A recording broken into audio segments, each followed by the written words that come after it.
What if we could learn from outstanding leaders in business, sports, and education from some of the best voices in corporate America? Lighting the Path is a series of interviews with industry leaders whose stories highlight strategies that build purpose-driven cultures, engage and retain top talent, develop drivers that create high-performance teams, and connect people to the vision of your company. Join us to hear from game-changing, talented leaders whose paths make a difference at work and at home. I love connecting with what I call like-minded people. And today's guest falls into a very rare category. Matter of fact, he falls into number one for me. And in looking at his LinkedIn page and looking at my network, I found out that Jeremy Jenson and I share more contacts in common than anybody else that I'm connected with. We have over 1,000 people that are common as far as our networks together. And I'm not surprised about that because I look for people who lead with their head and their heart. And I've had a chance to meet Jeremy in his early years as starting up his company, Encore Search Partners. And I love watching the growth and the evolution that you've gone through, Jeremy. So welcome to the show. Excellent. Thanks, Mike. Yeah, I've known you probably for about 15 years now. And I think with over 1,000 mutual connections, it just means you and I are people to know in the city of Houston. And so that's a good thing for every one of those mutuals, for sure. I agree with you on those lines. And you've had a heck of a journey going from thought startup. And I'm going to ask you in a second for people to understand better about how you got your business up and running. But I think it's important for them also to know where you are today. I looked at the recognition that Encore Search Partners has received. And you're always great about sharing the credit with the team, right? And that's one of the great values I think you bring to your organization. But here you are in the last 5 years, you were ranked number 2nd on the HBA book list 1 year and 4 years number 1 as far as Houston's largest executive search firms. HBJ's fastest 100 award winner 4 times, best place to work 6 times, Inc. Award winner, Inc. 5000 award winner 4 times. The key thing here that I look for is that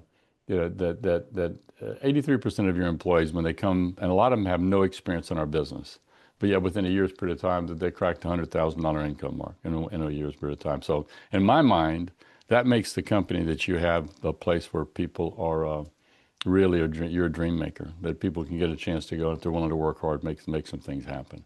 That's a heck of a place that you built in the last roughly almost 15 years now. Mm-hmm.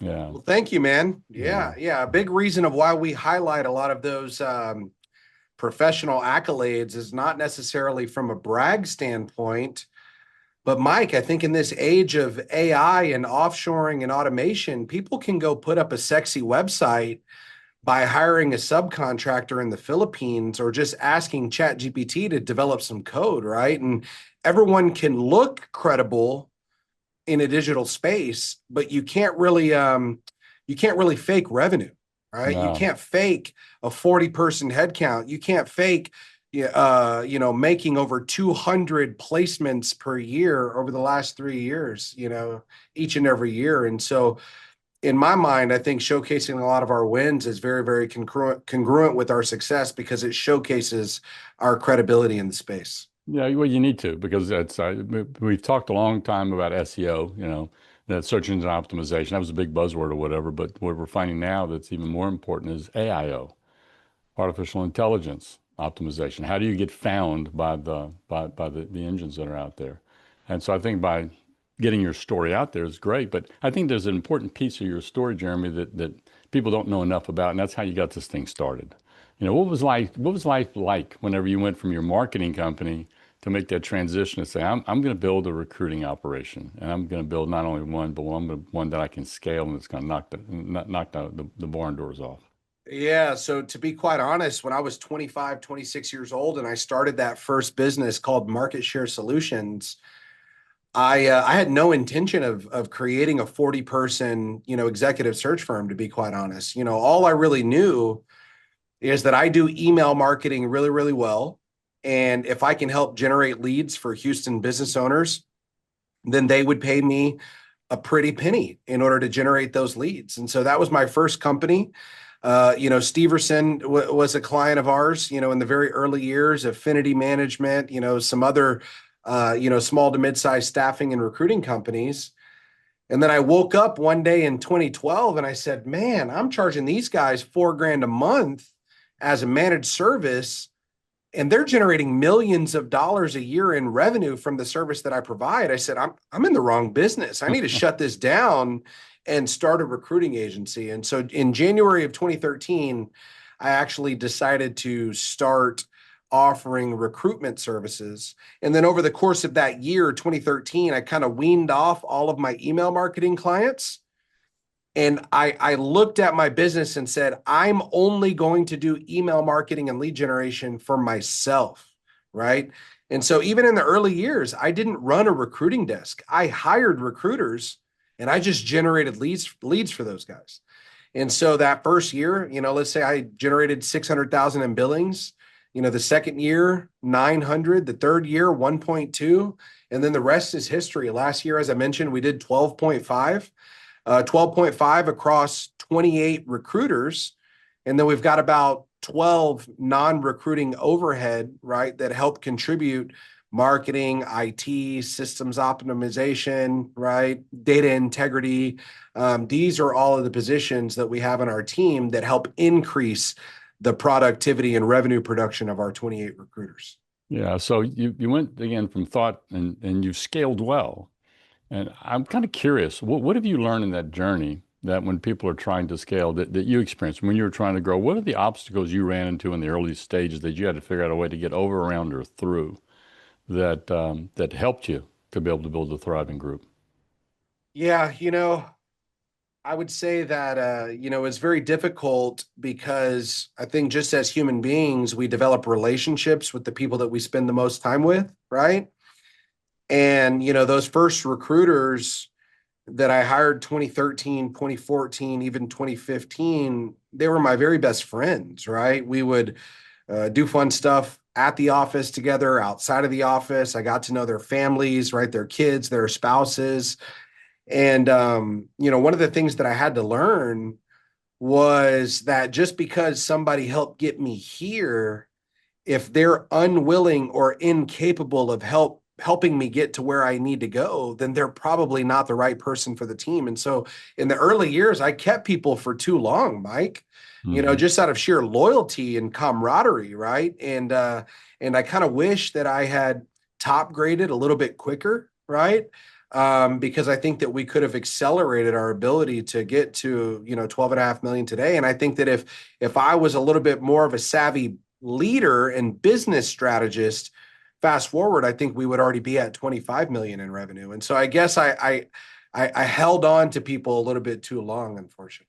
Yeah, that's a common, I think, fallacy of people in our business who are running recruiting firms is that we get connected to our people, which is a great thing. Yeah. But it's how do you draw a line between the people that are going to scale, that are going to perform, and those that are not capable of reaching the production that they need for themselves. And I think that's what we're talking about here, is that the people that have chosen to work with you, there's a responsibility you have with opening doors and opening a pathway for them. They have a responsibility to make sure they're putting out the effort, the energy, and using their talent to get there.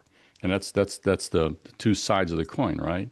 Yeah. How did you learn to help people understand the expectations that they needed to have in order to be successful in this business, in the form of being able to help people understand this is what it takes to be successful? How did you communicate and then help them hold themselves as well as you hold them accountable?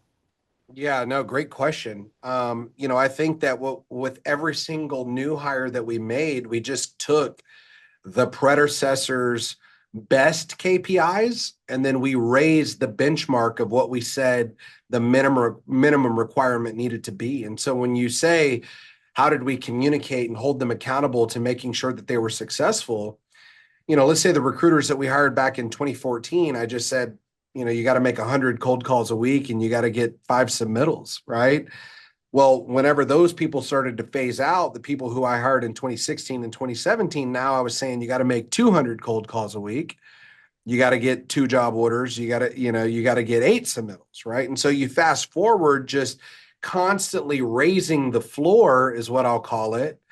Now you've created a performance culture where we can be very, very, very open, honest, and transparent during the recruiting and interview stage, to where whenever they start, they're not surprised by this KPI culture, right? They're not surprised with the idea that we monitor call time and outbound calls and number of submittals and number of interviews and maintaining a submittal to interview ratio and the number of job orders that you need to bring in on a monthly basis, right? Because we've developed a system and we've really made it less about what our people's capabilities are.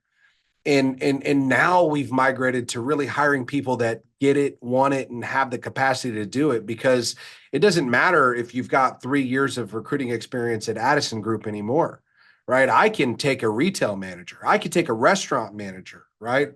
And turn them into a high level revenue producer in our industry, as long as they fit the core values and they want it. Yeah, because what you're describing to me is I recently met Tillman Fertitta, who is ambassador to Italy, built the Landry Group. And I always love his story because he bought eight Landrys. Right? Well, I'm from South Louisiana. I ate in the first Landrys over in South Louisiana. That was the foundation thought. These 3 guys, they're their uncles, and he bought the first one here in Houston and built it in this monolith. He spoke at the University of Houston graduation exercise in December, which I understand that I was there. You were there. I didn't realize it, but I met your wife when I called her name when she walked across the stage. But I jotted notes from down that Tillman was talking about, and there's a couple of different things. One in particular fits in line with what you're talking about. It's a core principle in life. He says, know your numbers. All right. Now, here's the challenge that I want to ask you. I get your perception on this. Is that you and I, as business owners and running recruiting operations, we understand the importance of numbers. How have you managed to help your team embrace the importance of managing their numbers, as opposed to just doing it because Jeremy wants me to do it? Mm-hmm. Yeah, I mean, I think just as commission salespeople, right, we pay our people a fair base salary, call it 50 grand, right? Mm-hmm. And then they really make their money based on revenue production, right? Eat Correct. what you kill, revenue share. And so what I can say is it's really hard in the direct hire recruiting industry to be able to control what your direct hire billings are going to be, right? There's some years where somebody might bill 680,000, and then maybe in a somewhat of a down market, they only bill 330, right? And so there's a lot of opportunity for one to lose momentum, can create a lack of pride, can really start to lose confidence in themselves, and really start to experience imposter syndrome and fear and anxiety. And am I going to get fired? But if all they really do is hyper focus on the tactical KPIs, right? If they show up and live a life with character and integrity and self-improvement and growth mindset, then a byproduct of success on a daily and weekly basis is that the deals kind of just work out for themselves, right? And so, you say, what have you done in order to convey the importance of the numbers? Well, to us, the numbers are just a requirement. That's the bare minimum. You don't get celebrated whenever you hit 5 submittals and 800 outbound cold calls in a week, right? You get celebrated whenever you exceed expectations with regards to one of the company core values, right? Which are resilience, right? Integrity, professionalism, competitive, right? We want to really promote a culture of growth mindset, and that's what we recognize and reward. And guess what? You just so happen to be compensated on what the numbers are. What is the revenue? But that's not necessarily what drives our culture. Yeah, there's been a lot of conversation in previous interviews about this growth versus fixed mindset. And I love that topic. It actually started off in the 50s, not calling it that. They call it the locus of control, which locus is not the bug. It's an old Greek term, center of our being. Do I have an external center? Do I have an internal center? External is that it's my circumstances around me is what I have to manage, because that they predict my success. Internal is, if it's to be, it's up to me. I got to take some responsibility, accountability. I'm hearing you say is that the people you bring on board early on, they take on this atmosphere of self-accountability, and you come in as a guide. So let's talk about this and maybe help people, because look, you year after year in our Texas Search Recruiting and Staffing Association Awards program, your people are, top 10. I mean, you're well represented in that space. Here's my question: is that how do you, when you're vetting, when you're looking for people and putting them through whatever funnel you're putting them to decide if you're going to invite them into your group, how do you find people that have that mechanism? Because that's something you can't teach. They got to walk in the door with that, don't they? Well, I'm going to shoot myself in the foot because I own a recruiting agency, Mike. Yeah, but you're the cobbler whose children has no shoes. So yeah, but we don't find people, man. You know what we do really well is we have a full-time video editor, right? That's constantly putting together diversity of content, right? We're highlighting our awards, we're highlighting our core values, we're highlighting individuals exceed their own expectations and break records. We're providing visibility into some of the nonprofits that we support and the events that we attend. And so when you couple my 45,000 followers on LinkedIn with my 32,000 followers on Instagram, and you have consistency across showcasing a culture of winning and success, right? And continuous improvement and growth mindset, then that naturally gravitates people that want to be a part of the winning team. They come to us and raise their hand and say, hey, I want to come work at Encore Search Partners. Mm-hmm. So it becomes less around where do they work, what awards are they winning, and it becomes more around what has happened in their life over the past 6 months, 12 months that has created this light bulb moment to say, you know what? I don't want to be a store manager at Bath and Body Works anymore. I've been doing this for 8 years. I'm making $70K, right? I'm working nights and weekends. I don't have a life, right?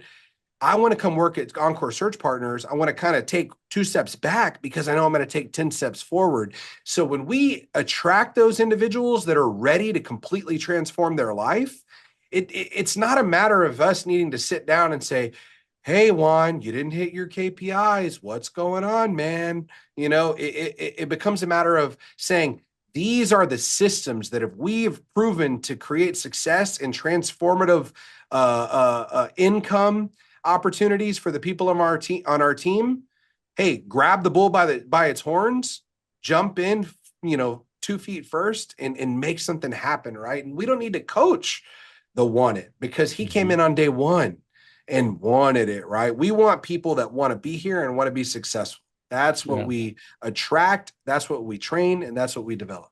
But there's some magic in what you're talking about that I think both recruiters as well as business owners, we sometimes lose track of. You're talking about making sure you're putting together high content, building content, push it out. And everybody's trying to figure out how to do that. There's all kind of resources to do that.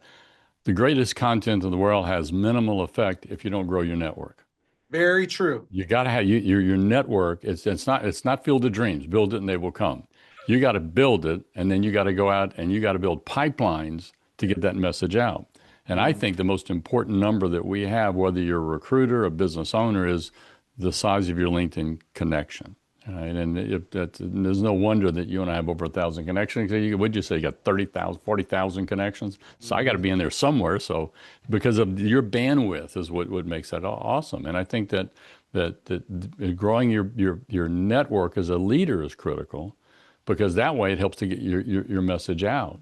The other thing you were talking about here has to do with finding people who this attitude is part of their nature.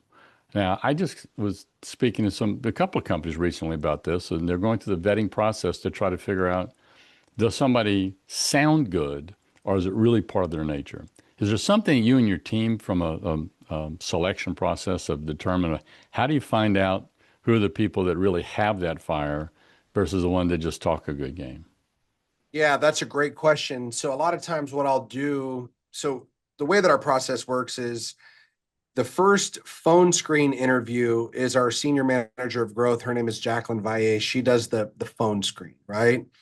We also facilitate a criteria assessment that measures their aptitude and their personality style, right? Do they have a fit for a commission sales type environment, right? Or are they going to be timid? Or are they going to be scared? So first we look at the data.